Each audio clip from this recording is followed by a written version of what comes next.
Hello, everybody, and welcome to another edition of the Green Room Podcast. I'm Matthew Bruni, and joining me once again on this Sunday afternoon is Colin Mitchell. Yep. Colin, Yep. how are you feeling? How did you golf yesterday? That's the Doesn't big question. matter. It doesn't matter. It doesn't matter. I've had an awful Did, sports weekend. did you No, I break played 100? I played fine yesterday. Yeah, I've been breaking 100 every time now. We're good. We're good. Hey, I gotta get you and Seth out there on the link. Seth would absolutely destroy me. I know. Just go out there. I remember our interview with him. It's like, yeah, he's shooting the 70s. Like, gosh, dang. 70s, 80s. I was like, oh, okay. There you go. But We'll set that up over the summer. We'll see what we can do. Like I get like 20 strokes on Seth. We do like a Seth versus Colin. We vlog it. Yeah. Every shot over par is a shotgun. Yeah, shotgun a beer. You think I just get pars on the regular? I average like That's the point. I get like one birdie and 4 pars around. Okay. We'll make it so if you break par. So yeah, if you break par or break, what are you gonna do? Like par. I was gonna say that'd be 13 shotguns, 13 beers. Yeah, you want me to just not make it to the last hole and die? I think it'd be great content. I think it would be great content. I watched a video actually where I don't know if you've ever heard of Bob Does Sports. Great channel. They're like degenerate golf players, but they did a thing where they did match play and every person also had to chug a beer, and they were just wasted. It was great. Great content. Great content. It would be. Seth, if you're listening, we'll set it up. But also, if you're listening, turn it off at this point. Yeah. End the podcast right here. End the podcast here. That's Anyways, I've had a bad sports weekend, Bruni. Yeah. Lions lost. Pistons lost. I'm losing in fantasy. And UNT somehow lost against UTSA with 1 minute and 48 seconds left on the clock. No timeouts. We got Mason fined. North Texas got Mason fined. They got the drive. They're going to start making T-shirts with like the play that Mason did crossed out with the new play of them just absolutely destroying North Texas on that final drive. And I will never get it is embedded in my brain, Phil Bennett celebrating with his team after they thought they stopped them on them going forward on 4th down. Yeah. So I think you should open this because I have notes. I did some research, and I think you need to just set it up because I'm gonna go. Okay. Blitzkrieg. Right. Blitzkrieg. Yeah. All right. As you mentioned, I guess I'll just go quickly recap the game. Yep. UTSA wins 31-27. Like you said, the first half was hideous. 6-3. North Texas couldn't run the ball. UTSA threw a pick, which led to 3 points, and then Ani completed a pass that led to 3 points. So, 6-3 at half wasn't good. The offense opened up a bit in the second half. Still, North Texas couldn't run the ball the entire game. Attaway ended the game with 20 yards on 10 carries. Ragsdale 10 yards on 4 carries. Adaye 2 yards on 2 carries. Just zero ability to run the ball. Zero push up front. Ani ends the game 15-31, 3 touchdowns, 325 yards with 1 pick. Frank Harris had to do a ton, both with his legs and his arms. Containing the quarterback's been a real concern for North Texas the entire year as far as their legs. And Frank Harris, 16 rushes for 75 yards. I thought there were some big moments as well, including on that last drive. Yep, 25-yard run. But yeah, Frank Harris also threw the ball 27-39 for 238 yards, 2 touchdowns, 1 pick. At the end of the day, like you said, they went on a drive with about a minute left. Cardenas makes a one-handed catch, a tremendous catch. Yeah, that was a great catch. That was an amazing. It's literally one of the best catches I've ever seen at the clock. Literally, like reached out, like he's trying to like. And he kept running. Oh yeah, that was the most. Like he didn't like fall. He was just like, "Yep," and then brought it in and just went. It was crazy. Man. Okay. Cardenas ends up with a big play there, and then they get to the line real quick. And my issue was, and not general, specifically with this play, was that UTSA is a fade ball throwing team because they have those big receivers out there. They have DeCorian Clark. They have Joshua Steve. They have Zachary Franklin. They are going to throw fades. And I know it was a really rushed decision and everything, and you don't want to give them anything easy, but I mean, that's just you knew they were throwing. It looked easy is what you're trying to say. It was easy. It was an easy fade ball. And I was just like, man, I don't care if you have to double it. You can't let them just throw a fade ball here. You can't. So that annoyed me a bit, but that was pretty much the game. And North Texas loses, drops to 4-4 on the year, 3-1 in conference play now. Obviously, both teams entered undefeated. Looking for North Texas to pull off a win, and we talked about it to continue to set it up further.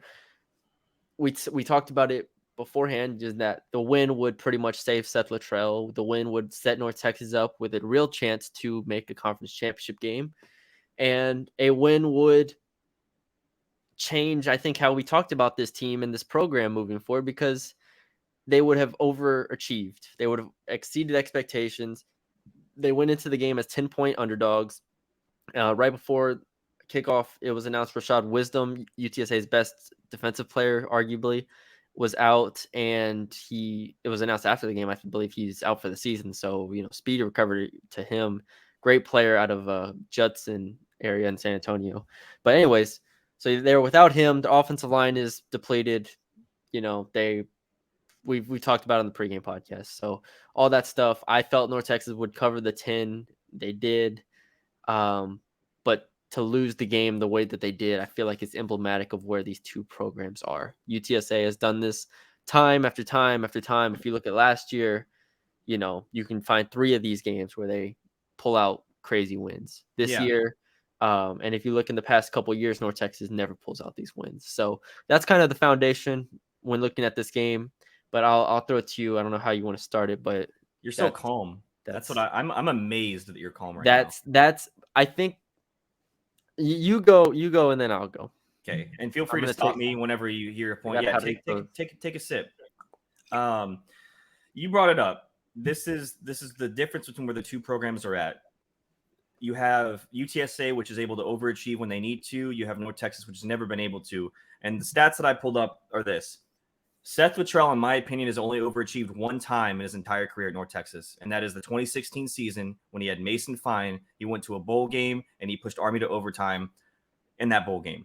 Since then, we'll start from this year to last. Is that the 2016 season or 2017 season? It was 2016. Okay, so the 5 and 7 year. The one where they got in because the grades were high enough. So 2016. Yeah. Okay. That's the only year where I think he overachieved. First year in, awful team, gets Mason, somehow goes to a bowl game, almost wins it. Everyone thought that everything after that was going to be amazing. Since then, this year, we already have talked about UTSA. Obviously, you lose that game, which at that point, when you're up in 1:48 seconds left, that's a must win at that point. UNLV, must win, we said earlier this season. You lose that game. We already talked about UTEP's the only impressive win they had this year because it was the opening game of the season. And they win it, which, got to give credit where credit's due. 2021, whole season's lost. Nothing to lose. They roll off 5 straight wins. Nothing still to lose. They beat UTSA, which now looks like a fluke, 45-23. Bowl game lost to Miami, 27-14. We thought they'd have a chance. The 2020 year, I'll give them a pass. It's the COVID year. 2019, the this is it year. Yeah. We hyped that season up more than anybody could have. Yes. Waste Masons last year. You're not competitive in 4 losses. You lose against Rice in a must-win game to have a chance at even making a bowl game, and then you lose to UAB the following week. 2018 was the best year with Mason. You beat SMU, you beat Arkansas 44-17, but you lose that home game against La Tech when you had to win it to prove that you're capable of finally getting over the other Conference USA rivals. You lose against UAB 29-21. And then blown out against Utah State 52-13. And we can always talk about Mason was injured, whatever. I want to see not give up 52 points in a bowl game. Then we go to 2017. Yeah. You're not competitive in a bowl game, 50-30 loss to Troy.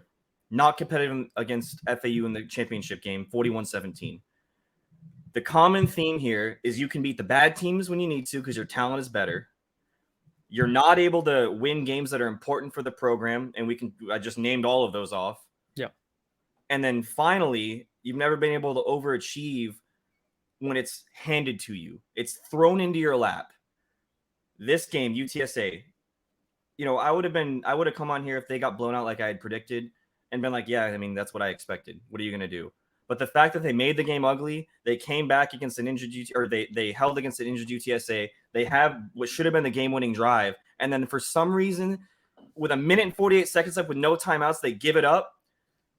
That's way worse to me on Seth than it would have been if they got blown out. And then finally, Jeff Traylor decides to answer whether UNT should keep him as a coach, and he says yes.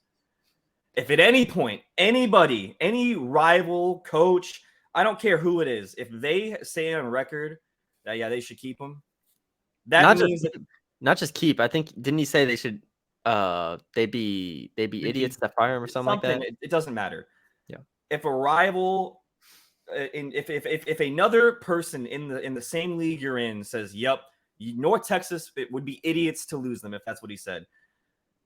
Why would he? If the fact that he has to say that is the stupidest thing for anybody to say that, yeah, we should keep him. It's against him. And I think Ish said it. If you guys don't know who he is, he's on the Dave Campbell's basketball podcast. He's like, yeah, that's the reason why you shouldn't keep Seth. And it is the fact that your rival, this is UTSA. Every North Texas fan hates them probably more than SMU. And he goes, yeah, it'd be idiots to lose them. What are we doing? UTSA has committed a 360 around North Texas twice in the time that Seth has been here.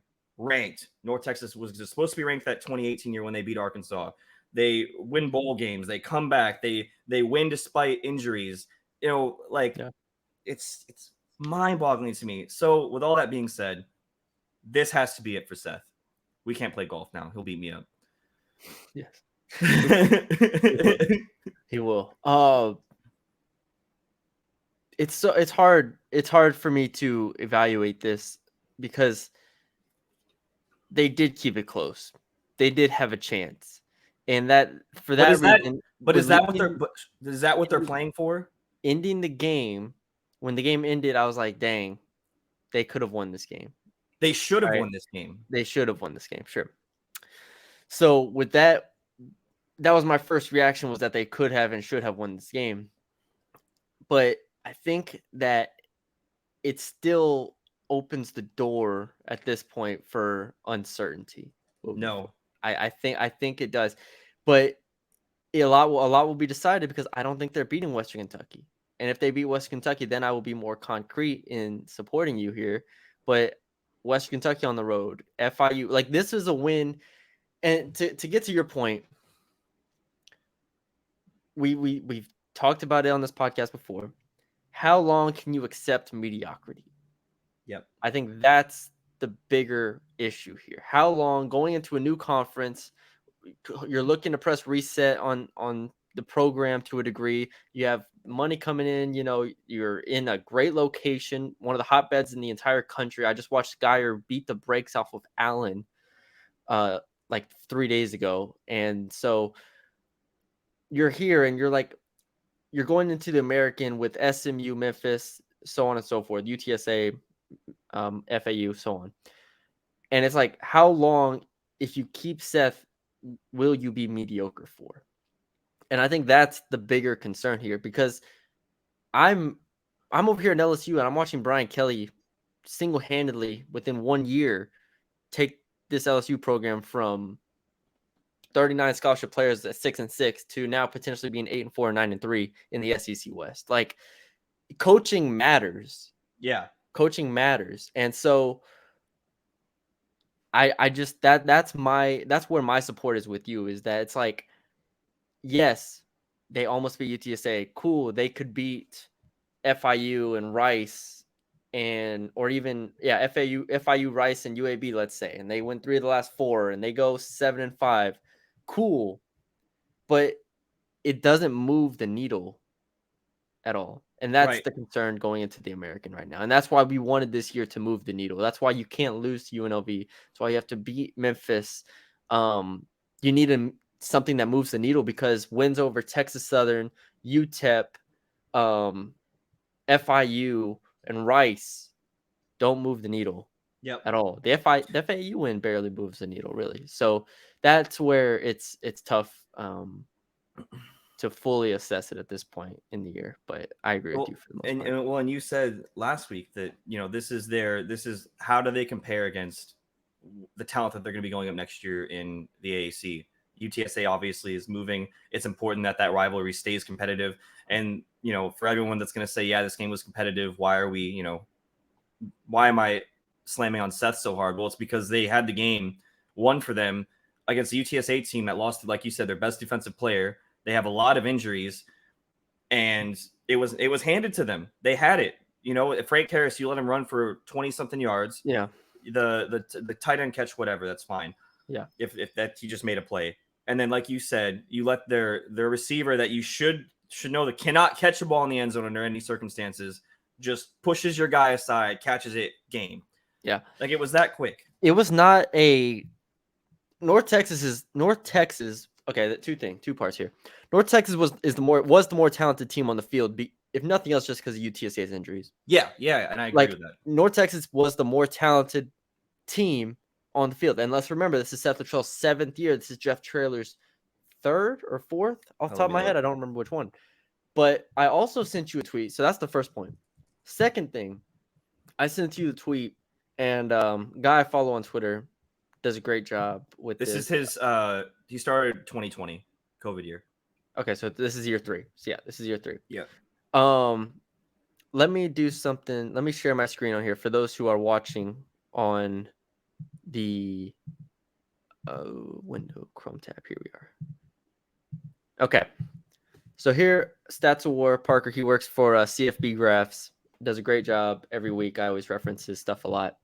So anyways, did we really get beat that bad? Sorry, this compares success rates. And to me, this has been the most accurate comparison of how teams have played. Like, if you watch the games, like for instance, if you watched South Carolina A&M, South Carolina really didn't look that impressive, but they won, right? So here's A&M over South Carolina. All right. So this is like the middle, like 2 even teams. That's TCU and Kansas State there. Cool. All right. Let's keep going. There's LSU and Ole Miss. LSU won 45-20. And then there's UTSA and North Texas. Yeah. It was, if you look at the box score, if you watch the game, North Texas had opportunities to score, and in that first half, I feel like maybe they could have punched one of those in for touchdowns, whatever. They didn't. But if you look at the box score, UTSA dominated this game more than the final score indicates. Like, that's the biggest thing to me when you look at the box score and you look at how all the advanced stats and how this game played out and everything. UTSA beat North Texas on paper. We're going to go back to on paper here. UTSA beat North Texas on paper worse than LSU beat Ole Miss. And LSU beat Ole Miss by 3 touchdowns, by 25 points. Yeah. I'm not saying we've joked about the on paper thing the entire year, and this is advanced metrics, whatever you want to call it. But I want to make sure everybody's on the same page here. While North Texas had a chance to win the game, they didn't deserve to win the game. They were outplayed by a team that had less talent than them on the field. And I think that is probably your strongest argument when talking about, Seth Luttrell's job status or whatever it is that they can't overachieve even when they have more talent. And that's been the whole thing this entire season. That's been the whole thing this entire tenure, is that we're watching UTSA, who I've said on the last podcast was like, you can just tell they're well coached, they execute, they got some veteran guys, some good leadership on that team. It all starts with the coaching staff. I feel like that's what that game was. That's all that game was. So that the UTSA culture was stronger than the North Texas culture in that game. Yeah, I mean, it's like you said, and exactly that. And then we can keep comparing Jeff Traylor and Seth all day long. I mean, made UTSA have their best start in his first year. North Texas up to this point, and he continued to win. And then North Texas up to this point has done what? The thing since Seth has gotten hired was we're trying to play for championships, and it doesn't look like now you're going to be able to compete for a championship. And I know it's only one conference loss, but with that being said, Western and UAB are probably on the same level as this injured UTSA team. And then Rice, that's not a gimme either. We know that Rice is better than they. Rice, actually, if I didn't even show it, but on that graph that I showed, They were right next to. They weren't that far down on the spectrum. They outplayed La Tech significantly. So yeah. So I mean, you don't have any more gimme games, and then not only that, well, you have one. or sorry, FIU. I forget about them. FIU. They're just We really did bad. just beat Charlotte and forced Charlotte to fire Will Healy, our boy. Club lit, baby. Club lit. Shout out Will Healy. But that's your benchmark now. Your benchmark is above average Conference USA teams when it should be UTSA, it should be SMU, it should be Memphis, it should be all of those other teams at which you're looking to play next year. But now we're sitting here after UTSA lost that they should have won the game in at the end. Yeah. And we're going, okay, can they beat a Western? Can they beat a UAB? Can they beat a Rice? They're 10-point dogs to Western right now. They opened at 10-point underdogs. Yep. So pretty much the same score, same spread as UTSA. Yep. And I think it's pretty fair. Yeah, and it's terrifying to think of it that way because they just came, like you said, and everyone can say, well, the game was close. North Texas lost in a heartbreaking fashion, but they almost beat them. Well, yeah, they almost beat a team that was depleted, and here we are. So, I mean, and that's my whole argument. When is he overachieved? And I would argue it's only the first year. His first year, and here we are, year 7, going to go on to 8. I think that it's written on the wall that you can't continue settling for, well, next year it'll happen. Well, next year it'll happen. Well, he has this. Well, he has the talent. They have the run game. Well, the run game only had 22 yards on 21 rushes. So the frustrating part to me is, and the reason why I would be interested in seeing a different coach at this position is because I don't think this is the ceiling of North Texas football at this point, which I just refuse to lower my standards for a team that, like I said, is one of the wealthiest in Conference USA, if not the wealthiest. It's paying the coach the most, and will continue to be going into the American still on that similar caliber. Like, the money is there, the funds are there, the location is there, and I feel like that's where we have to start here because none of these other teams really have that to fall back on. UTSA's existed for 12 years. And while they just started and they just paid Jeff Traylor, yeah, cool. But before that, he was making like peanuts compared to Latrell. And so for that reason, that's why I've been so hard on him. And that's why I think a lot of us have been so hard. It's because, like, this can't be the ceiling. It can't. I will not accept mediocrity. And I don't think Ren Baker should. I don't think anybody should. Now, with all that being said, Con, everything we just said being the case, if they did finish the regular season 7-5 and win a bowl game and go to 8-5, is that enough? No, I think it's over. Okay. And I say that only because this game proved to you that with everything, despite everything kind of going your way when it shouldn't, you still can't get it done. You talked about how UTSA eliminated the way they've been scoring, and they were still up with 1 minute and 48 seconds left. UTSA still had those injuries, and they had a chance to win the game. They had 1 minute and 48 seconds left. UTSA, no timeouts. All they had to do was get one stop, and they couldn't do it. And they did it in the way that they knew it was, like, they knew that Frank Harris was going to go to him. You know what I mean? Yeah. So that's been the theme up to this whole entire point. And like you mentioned, UTSA has had a football team for 12 seasons. North Texas, and has been ranked multiple times since then. How many weeks do you think it's been? How many weeks have they been ranked? Yeah, because they were ranked last year. 3 weeks. Okay, North Texas in its 58 seasons has been ranked 2 weeks. 2. So this gets into a bigger conversation because a lot of people will say, okay, and this is the Brett Vito argument, right? It's been like, they've never done anything in the past, so why are we expecting them to do something now? Stop. And I think it's a very different argument because this is not the North Texas of 10 years ago. This isn't even the North Texas of 6 or 7 years ago to me. This is, the money's different. You're going into a new conference. The expectations are different. The talent in Denton and the DFW in general. DFW talent in general right now, I think, might be at an all-time high. Yeah. Like Well, I'm watching national recruiting stuff. yeah. It's absurd right now. So Houston obviously is there too. Cool. But like for those reasons, I think this is different than the 1990s. You can't Well, compare it yeah. to the early And 2000s. Like and it's think about it. different. Think about it like this: Ren Baker came in, and I brought this up, I think, preseason or first couple weeks. Mm-hmm. Ren has.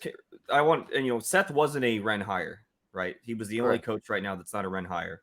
Correct. Ren has turned around every other Yeah. athletic program. You're comparing Seth now at this point to them. Yes. And like you said, best money, infrastructure's great, equipment's great, everything's great. What do you lose if you don't have Seth anymore? You don't lose those things. You don't lose the talent because the talent's already here. Tell me if Seth left that you still wouldn't be getting, recruits that you're getting, because you still will be, because of the things that Ren has put in place, not necessarily the things I would say that Seth has done. And I'm not trying to say that Seth can't recruit, because obviously he can.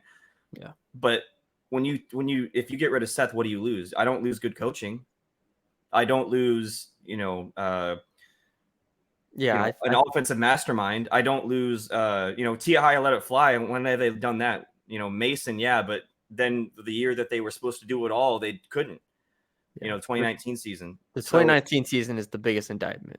Like yeah. if they would have lived up to expectations in 2019, I honestly think a leash would be far longer. Not even lived up to expectations. Just somewhere get 7-5. Show me something. Show me something, and then you can't. So what do you lose? You don't lose anything. Going to the AC, I think you hit the reset button. You have all the infrastructure you put in place, and you try to get a Jeff Traylor. You try to get a guy that you think can instantly, because the talent's here. It's not like you're rebuilding from a team that Seth inherited, where Dan McCarney has there's nobodies. Rico Bussey was your best recruit, and I think he was like a 2.5 star. Jeff Wilson, yeah, exactly. You're getting guys that aren't highly recruited out of high school. They have guys now.